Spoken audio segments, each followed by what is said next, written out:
সম্মান পুরাই একটি পদে নয়ন ভাইকে আমরা চাই মাগো এলাকার সন্তান নয়ন ভাই।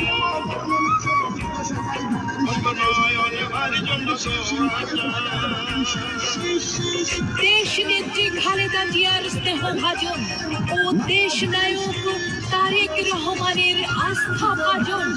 ভোলা চারাশন চরফেশনে মনপুরার মাটি ও মানুষের যোগ্য সন্তান কেন্দ্রীয় যুবদলের